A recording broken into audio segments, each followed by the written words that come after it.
Vamos começar aqui com essa ideia hoje, só com essa ideia aqui, tá? Acho que as nossas aulas elas vão ficar, como eu estava dizendo, mais tranquilas, porque eu vou abordar mais rápido coisas pequenas. Então, vamos pegar essa aí, deixa eu grifar aqui.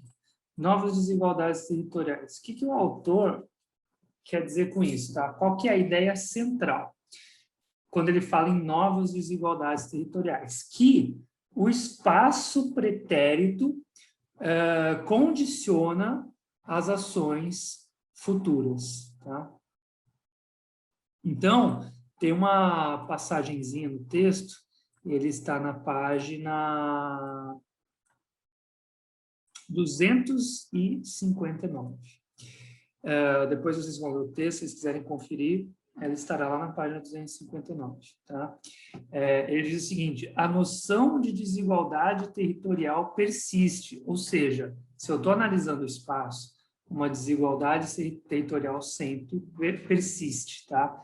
E aí ele fala que é preciso produzir uma tipologia das diferenciações, as diferenciações que existem no território, em relação aos períodos precedentes. Ou seja, o que existe no território nesse momento, qual que é a diferença em relação ao que existiu no momento anterior, tá? Por quê? Porque a desigualdade territorial é justamente uma desigualdade territorial no tempo que mostra como o espaço está se transformando. E aqui vem a chave. Ele menciona, haveria de considerar desde as características naturais herdadas, olha a ideia de herança, até as modalidades de modificação do meio geográfico, a diversidade das heranças e das formas de impacto presente. Então, eu vou copiar essa frase aqui, para a gente ter aqui como registro. Já temos aqui como registro. Vou mostrar para vocês. Então, aqui estamos falando, né, de novas desigualdades territoriais. Estamos pegando só esse item aqui, vamos montar nossa aula direitinho. Eu não gosto muito desses novos desigualdades territoriais, vou colocar só desigualdades territoriais. E aí, a citação é essa aqui, ó, lá na página 259. Lá na página 259.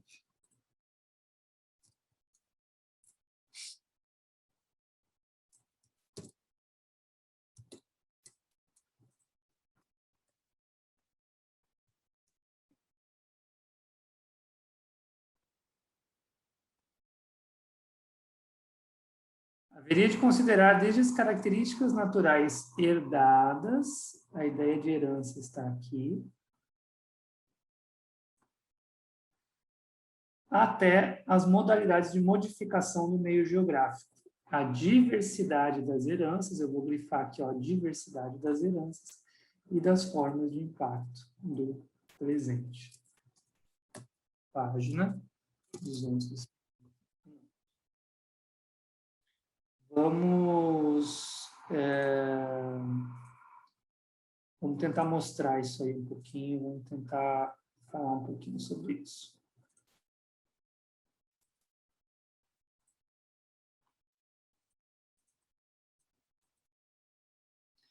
Escrever no quadro branco é bem mais fácil do que montar esse negócio. Então, lembra que eu falava para vocês muito, lá no começo, quando nós fizemos as primeiras aulas, que eu sempre vou começar a minha análise, sempre vou tentar partir a minha análise de um ponto de vista do quadro natural, por exemplo. Para mim, a análise geográfica ela começa no quadro natural. O que existe antes de uma ocupação humana é capaz de definir como que a ocupação humana de um determinado território pode se dar. E isso tem muito a ver com as desigualdades territoriais. É isso que ele quer chamar de desigualdades territoriais. Se a gente pensar nos 4 Brasis, tá? Então nós vamos fazer essa análise junto com o elemento que ele usa, que é os 4 Brasis. Se a gente pensar nos 4 Brasis, eu acho que vocês vão conseguir imaginar, eu vou até buscar umas fotos, mas eu acho que vocês conseguem imaginar que o quadro natural do Nordeste é o semiárido. O quadro natural na região Amazônica é outro, completamente diferente. Floresta tropical, úmido. O quadro natural do Centro-Oeste é outro, é o Cerrado.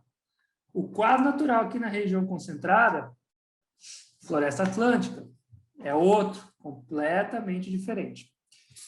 Isso, quando eu falo quadro natural, eu estou falando de um relevo, de um regime de chuvas e de uma vegetação que é consequência desse relevo, desse regime de chuvas. Não quero que vocês tenham aula aqui de biogeografia, de pedologia, nem de geomorfologia, mas eu quero que vocês entendam que o que existe no quadro natural antecedente à ocupação de um determinado espaço ou território, ele muitas vezes condiciona, influencia aquilo que pode vir depois dele, pensando, né, no espaço se modificando.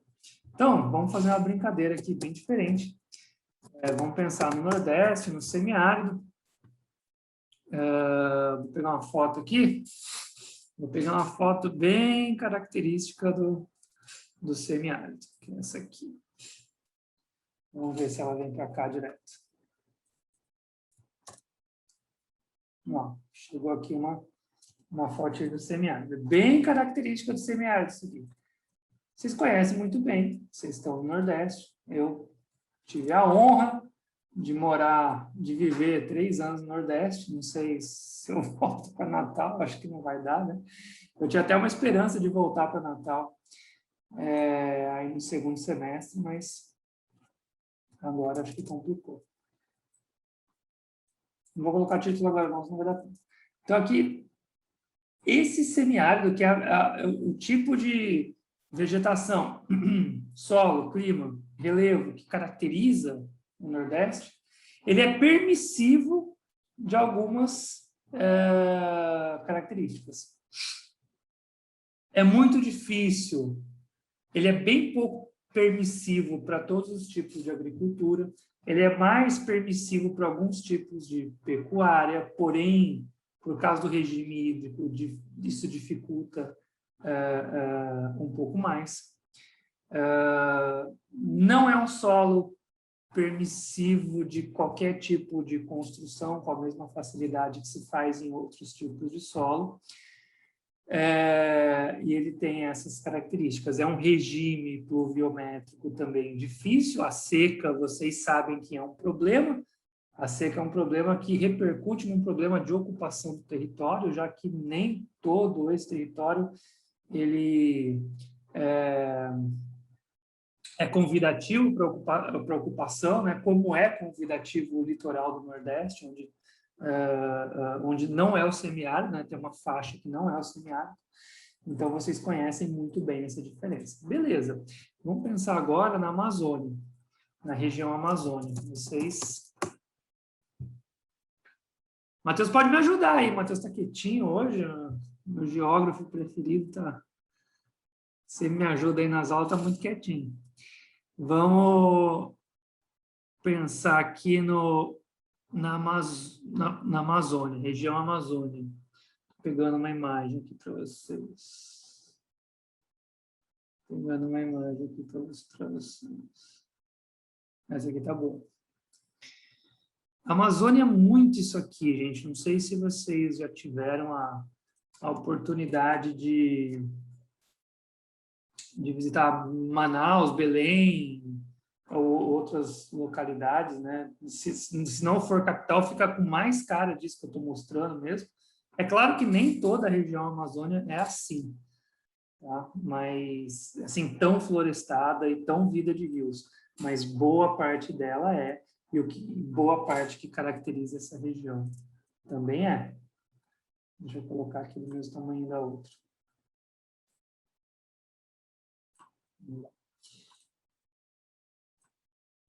Então, a Amazônia, vejam como o quadro natural é completamente diferente. Tá? A ocupação na Amazônia já tem outra dificuldade, porque eu vou ter que retirar árvores, eu vou ter que desmatar, ou eu vou ter que me adaptar à vida na floresta de uma forma diferente.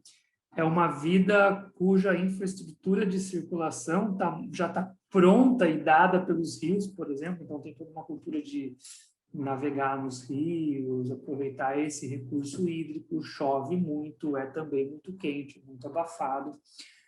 É um solo que tem grande fertilidade em áreas onde a floresta existe, porque a matéria orgânica que se desprende, né, vai alimentando o solo, mas se não tiver floresta, o solo não é muito convidativo à agricultura.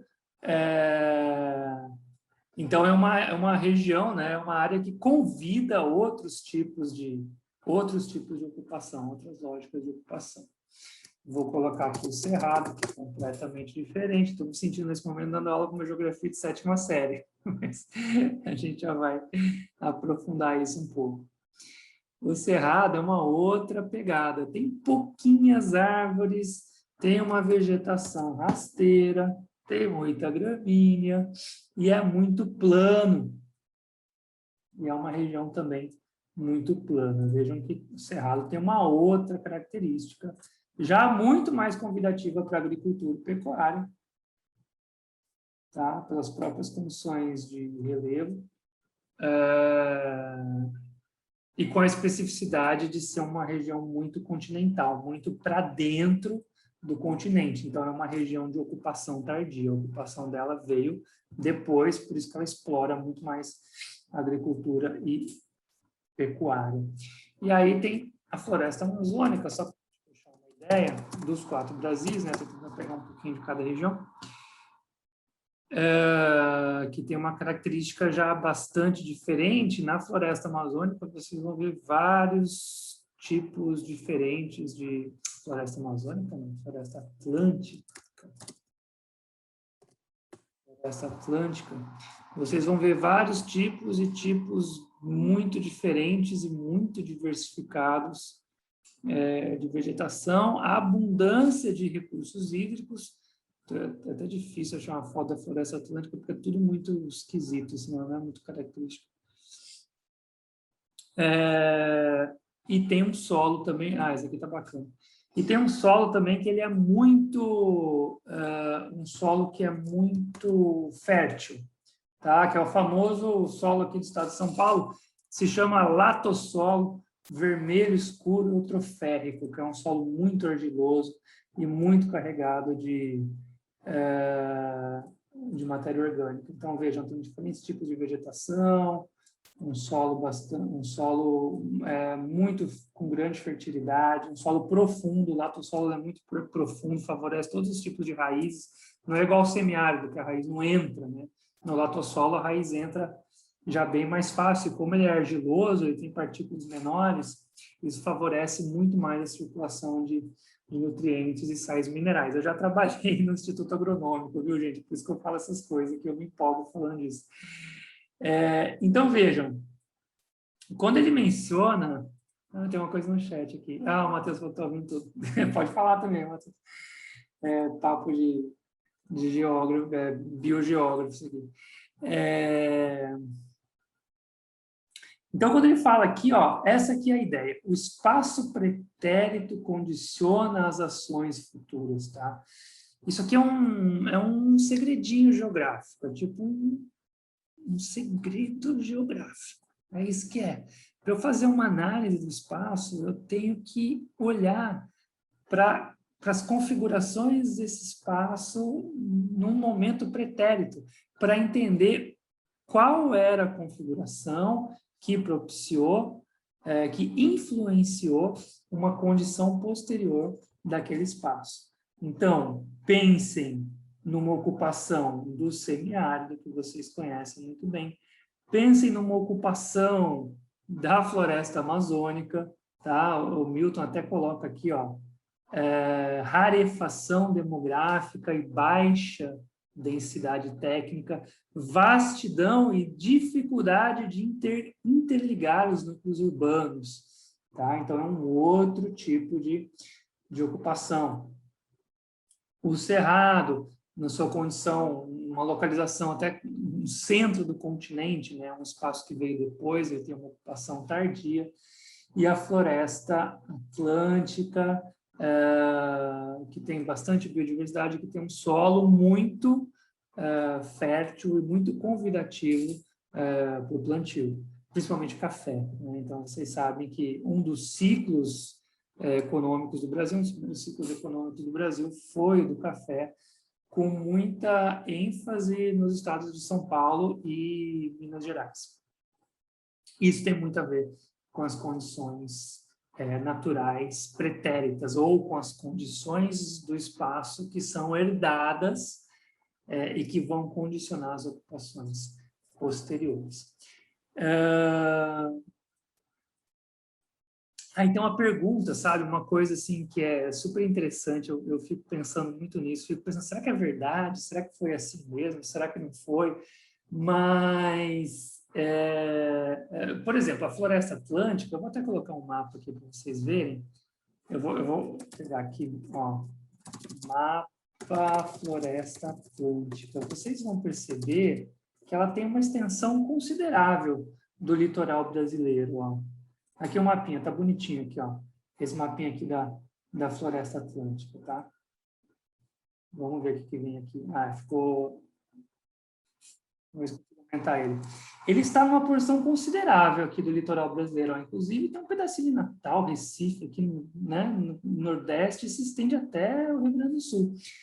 E aí eu fico pensando, mas por quê? Por que que teve uma ocupação que foi tão relevante em São Paulo?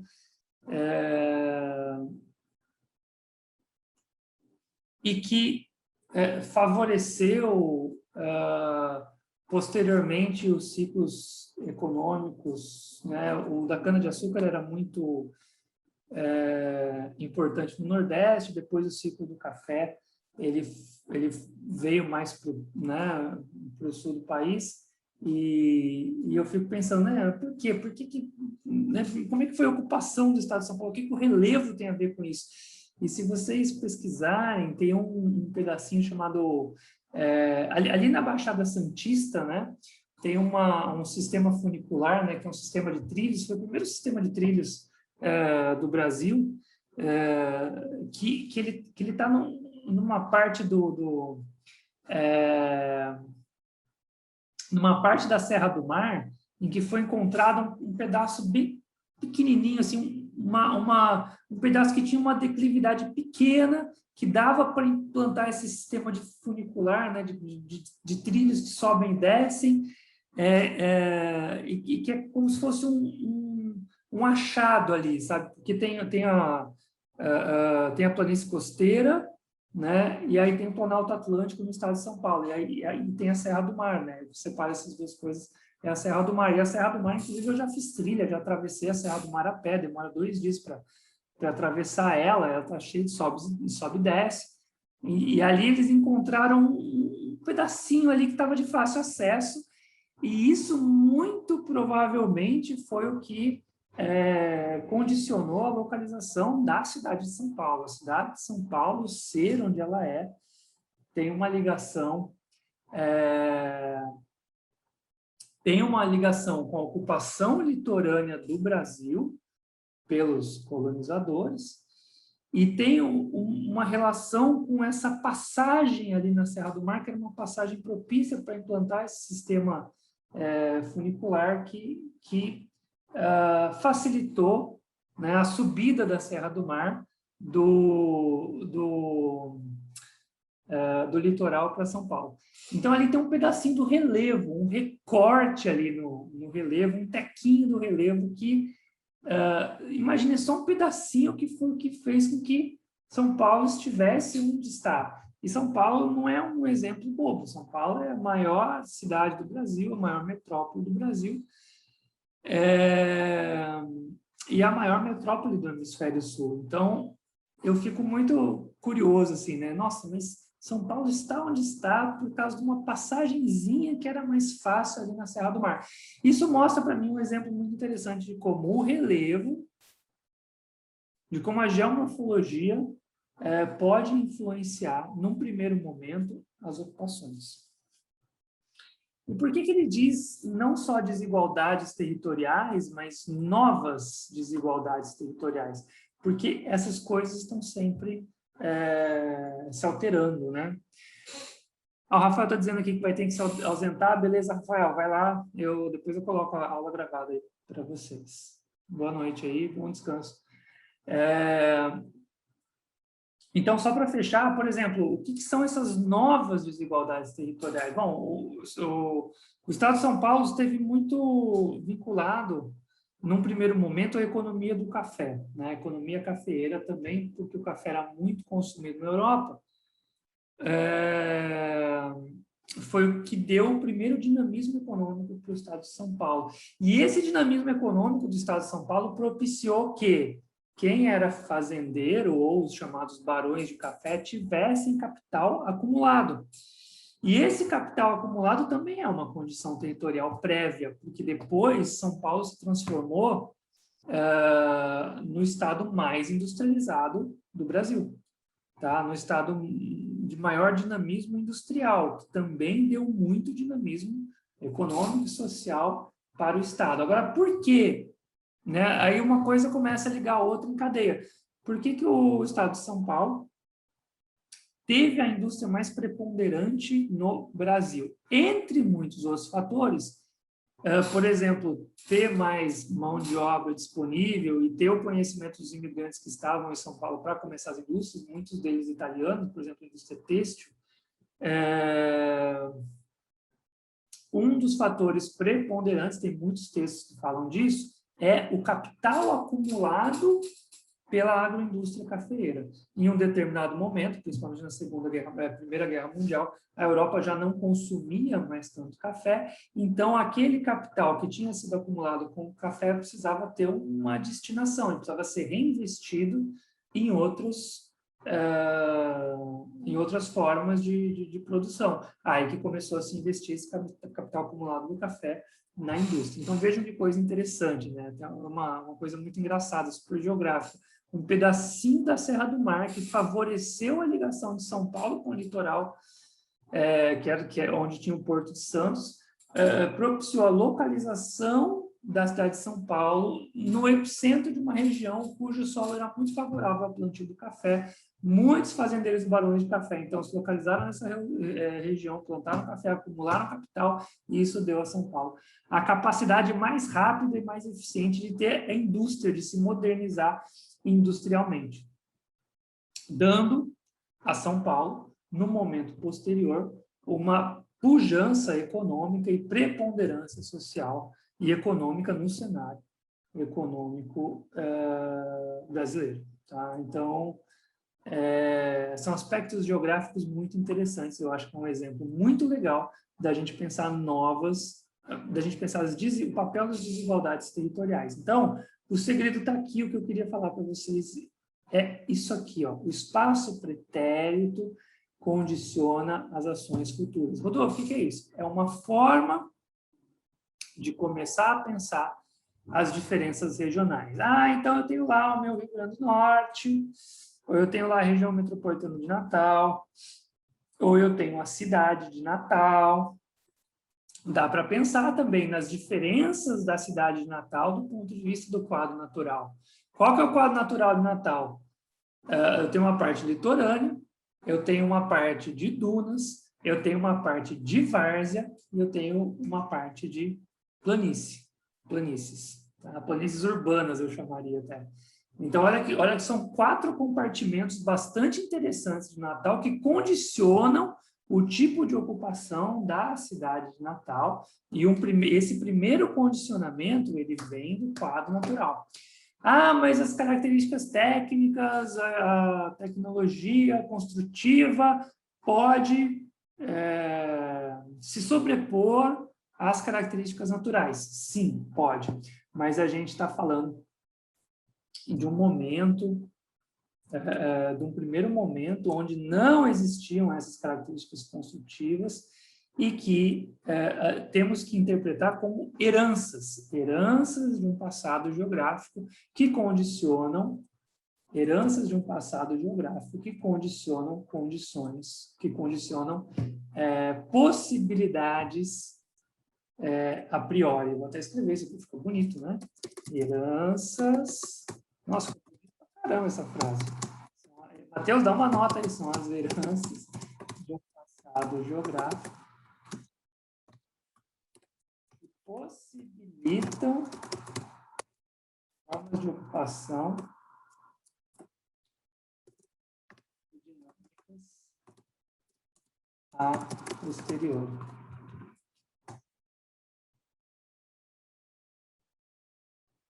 Nossa, eu vou usar isso aqui em livro, cara. Ficou muito legal. Tem um segredinho aqui.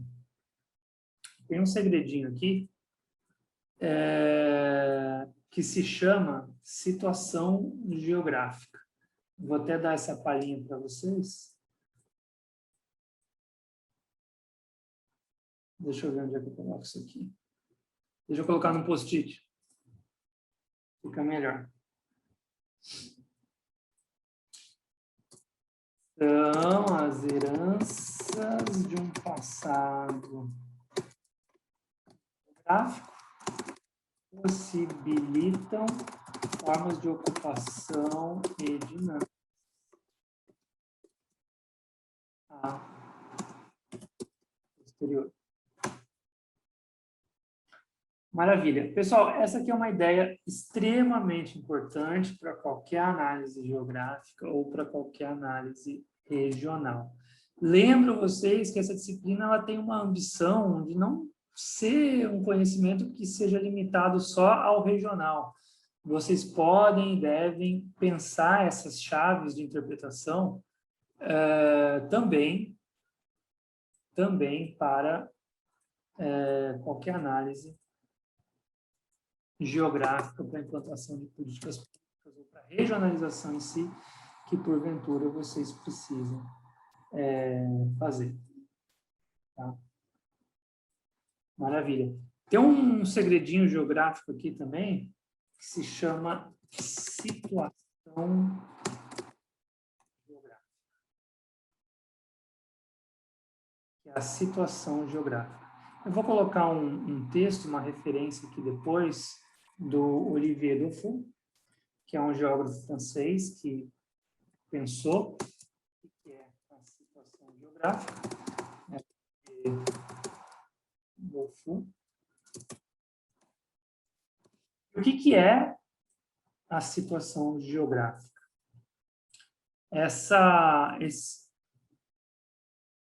Um segundinho. A situação geográfica diz para a gente que toda interpretação do espaço ela tem que partir de dois fatores. Um é a posição, dois é o sítio. Então, o que esse geógrafo francês, um clássico da geografia, diz para a gente? Que toda situação geográfica ela parte de dois fatores. Posição, que significa que é a relação de localização de um fixo geográfico em relação aos demais. O que isso quer dizer com isso? Se eu tenho uma indústria, ela está muito mais bem localizada se ela estiver perto de outras indústrias ou se ela estiver perto do mercado consumidor. Se eu quero construir uma cidade, é lógico que eu tenho que construir uma cidade perto de rodovias, perto de eixos de circulação, para dar ligação desse centro urbano com outros centros urbanos, onde eu tenho mercado, onde eu tenho oferta de produtos e serviços, onde eu tenho uma mão de obra para se deslocar, trabalhar na cidade, estudar, etc. Estou imaginando aqui uma situação hipotética, né? Ninguém constrói uma cidade do nada. E eu tenho também um sítio, que é justamente o quadro natural onde se instala um fluxo geográfico. Esse aqui é um segredinho. Eu vou procurar um texto do Olivier Dufour para vocês. Acho que pode ser muito complementar a ideia. Aliás, o Milton Santos, que elaborou a ideia dos 4 Brasis, ele também lia muito os geógrafos franceses, como o Olivier Dufour. Vou fazer uma brincadeira aqui. da dica geográfica. Então, qual que é a maneira clássica de se analisar o espaço? Primeiro, sítio, segundo, posição. O que é o sítio? Onde vai se localizar um fixo geográfico do ponto de vista do quadro natural? Segundo, ponto de vista da posição. Como que esse fixo geográfico se relaciona com os outros fixos geográficos ao redor dele? Como que ele se localiza relacionalmente em relação ao que ele tem no entorno? E aí vocês poderão perceber que existem localizações que são padrão, né? Padrão. Por exemplo, por quê? Porque existe a situação geográfica. Então, por exemplo, uma ideia de situação padrão, ter bar perto de universidade. Vocês já viram uma universidade que não tem boteco perto dela? Não viram. Então, porque é uma situação geográfica extremamente favorável, ter boteco perto de universidade. Outra coisa, vocês já viram alguma hidrelétrica longe de rio ou longe de queda d'água? Não viram, porque o quadro natural é uma condição sine qua non para que eu tenha uma hidrelétrica. Então, vocês não viram e nunca vão ver uma hidrelétrica distante. Vocês já viram, sei lá, não sei, estão faltando os exemplos. Então, essa aqui é uma dicasinha geográfica, eu vou colocar essa referência aqui para vocês, porque eu vou tentar achar um texto dele. Acho que pode complementar muito bem essa ideia de características naturais herdadas. Tá? Usamos 1 horinha de aula, 1 horinha. Se alguém tiver alguma dúvida, quiser perguntar alguma coisa ou complementar alguma coisa. Eu acho isso um tema extremamente interessante, né? A priori, pode ser que não se veja muita relevância, mas a parada é que quando você tem que fazer uma análise espacial, acaba se lembrando disso aqui, porque é inevitável eu considerar essas ideias de herança. As desigualdades territoriais querem dizer que o território sempre é desigual, ele sempre tem diferenças, ele carrega as diferenças do território, assim como nós. Né? Nós não somos a mesma pessoa de 1 minuto atrás, e a de 1 minuto atrás não é a mesma pessoa de 1 minuto atrás, sempre existem mudanças, mesmo que imperceptíveis, e que são mais perceptíveis com o tempo. Então, o tempo é um fator extremamente importante para a análise do espaço geográfico. Ele deve ser considerado com muita sabedoria. Para analisar um espaço, o tempo tem que ser considerado com bastante sabedoria. Eu preciso encontrar períodos em que eu devo fazer a minha análise.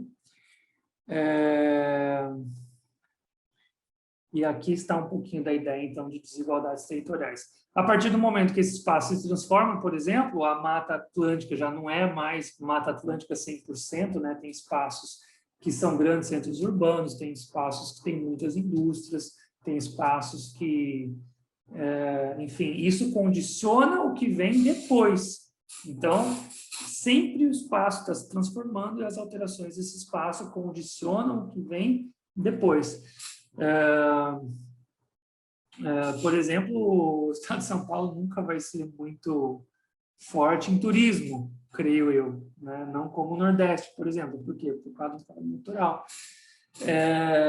Mas o Nordeste, por exemplo, ou o Norte, na verdade, né? Que é a região que menos tem indústrias no país, ela não vai estar muito menos condicionada à implantação de processos industriais mais tecnológicos, mais modernos, mais eficientes. Esses vão vir primeiro para São Paulo e depois vão se difundir no território. Aí tem uma regra também, que se chama difusão das inovações no território. As inovações, elas começam primeiro onde o meio técnico, científico e informacional é mais denso, onde ele existe com mais ênfase, e depois essa dispersão se dá no conjunto do território. Então, as inovações, essa é uma questão muito importante. Onde acontecem as inovações? Primeiro no território, onde o meio técnico, científico, informacional está mais presente, ele é mais denso. E depois essas inovações elas se dispersam, se disseminam pelo território. Rio Grande do Norte, por exemplo, onde acontecem as inovações? Primeiro em Natal, ou Natal e Mossoró, e depois ela se dispersa hierarquicamente, né, pelas cidades maiores e menores do território. Então, a análise do espaço ela é muito interessante porque ela tem algumas regrinhas, né? Ela tem algumas chaves de leitura, e o mais bonito disso é que eu consigo usar essas chaves de leitura para qualquer escala, ou para qualquer interpretação do espaço. Por isso que eu gosto muito do Milton também. Eu gosto do Milton porque ele elaborou um sistema teórico que me permite fazer uma análise do espaço em qualquer lugar do mundo. Isso é muito legal. Então, fechando aqui, nós comentamos esse item 1, tá? Sobre as desigualdades territoriais. Acho que é uma lição extremamente importante, porque ela é um ponto de partida para a análise espacial ou para qualquer análise regional que a gente vai fazer.